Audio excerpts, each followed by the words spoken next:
Hello, everyone. Welcome, welcome. It's so wonderful to see all my amazing grade 6 students at AABBA Al Islamiyah schools today. I'm Mr. RB, and I am just so excited because today we're starting a brand new, incredibly fun lesson. We're going to become expert writers together. So go ahead and get comfortable, open up your notebooks, and let's dive right into this. But right before we start, I have a big question for you. What makes a poem different from a normal story? Think about it.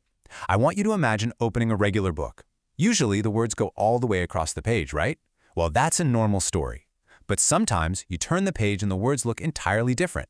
They're shorter, they sound different, and they actually have a special rhythm, almost like music. Well, today we're going to learn exactly how that works. Okay, section 1, our first big idea. Let's see how poems are basically like fun little puzzles made of words. Because that's the big secret here. Poetry is just a really special, beautiful way to share our feelings. Moving right along to section 2, poetry building blocks. Just like building a house, we need some special blocks to build a poem. Keyword alert, listen closely everyone. The word is stanza. A stanza is a group of lines in a poem. Think about a normal story for a second. In a regular story, we group our sentences into paragraphs, right? Well, a stanza is just like a paragraph, but for a poem, it groups the little lines together. Let's look at the difference here so you can really see it. On the left side, notice how a single line is just one sentence sitting all on its own. But on the right side, when we group lines together, like those 4 lines you see there, they form a team. That team of lines working together is one whole stanza. Does that make sense?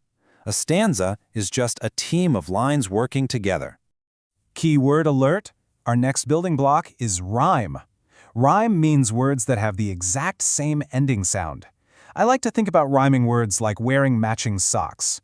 When you put on matching socks, they look the same at the bottom. Well, when words rhyme, their endings sound the same. For example, think of cat and hat, or hill and still. Let's read this short, beautiful poem together, and I want you to listen to the rhythm.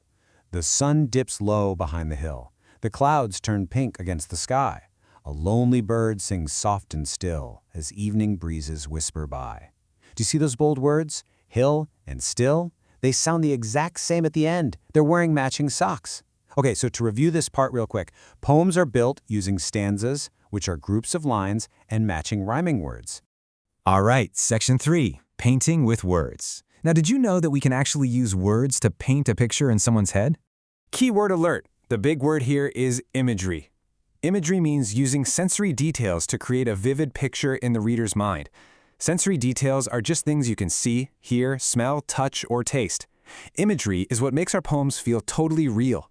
For example, instead of just saying the cake was good, imagery lets us say, the warm chocolate cake melted on my tongue. Wow, you can almost taste the chocolate right now, right? Let's compare these two. Consider the phrase, "It was raining." That's a little bit boring, isn't it? But what if we say, "Raindrops tapped softly on my window like tiny fingers"?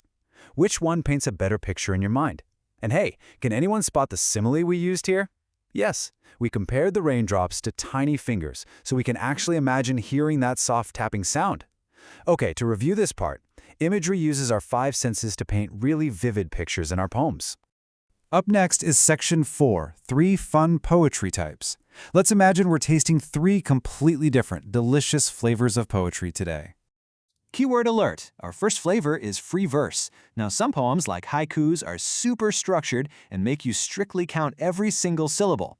But a free verse poem has absolutely no fixed rules about rhyme or rhythm. It's completely free. It's kind of like dancing around your bedroom in your pajamas with no rules whatsoever. You just focus on writing beautiful imagery. For example, you might write about an orange sky melting into blue water. No rhyming needed. Keyword alert, our second flavor is the limerick. A limerick is a really funny 5-line poem with a very special rhythm. It's basically a bouncy, silly little puzzle. It always has exactly 5 lines, no more, no less. Lines 1, 2, and 5 all rhyme, and then the short lines 3 and 4 rhyme with each other. We call this the AABBA pattern. Let's read this funny limerick together and see if you can hear the bounce. There once was a cat from Peru who dreamed of sailing a canoe. He built it from string and a broken bird's wing, but it sank when he tried his shoe. Did you hear that bouncy rhythm? Peru, canoe, shoe. String, wing. Pretty cool how that fits together perfectly, right? Keyword alert! Our third and final flavor is the acrostic. An acrostic is a poem where the very first letter of each line spells a word vertically. And remember, vertically just means going straight down the side of the page. It's literally like hiding a secret code word inside your poem. Look at this one. Notice how those first letters going straight down the left side. H-O-P-E spell the word hope. It's a hidden secret message.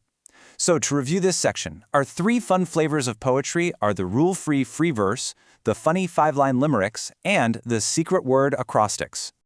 All right, class, section 5. Let's play a game. Are you ready to test out your brand new expert knowledge? I think you are.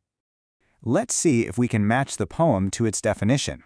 First up, what do we call a funny 5-line poem?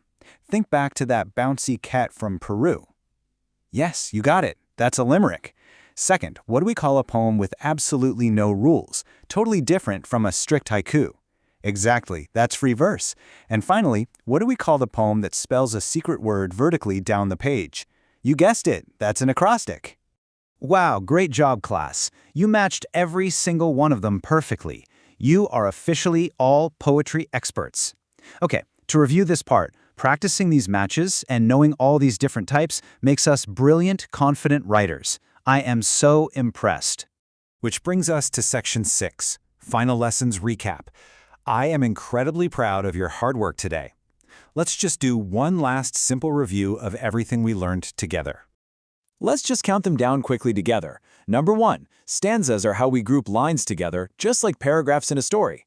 Number 2, rhymes are words that match ending sounds, just like wearing matching socks. Number 3, imagery is how we paint pictures in the reader's mind using our 5 senses. Number 4, free verse is a lovely kind of poem that has absolutely no rules. Number 5, limericks are funny, bouncy 5-line puzzles. And finally, number 6, acrostics hide a special word spelled vertically down the side.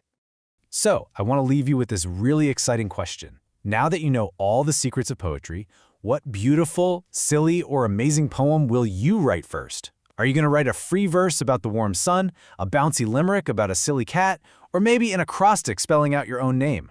The choice is totally yours, and I literally cannot wait to read them. Great work today, everyone. Keep smiling and keep writing.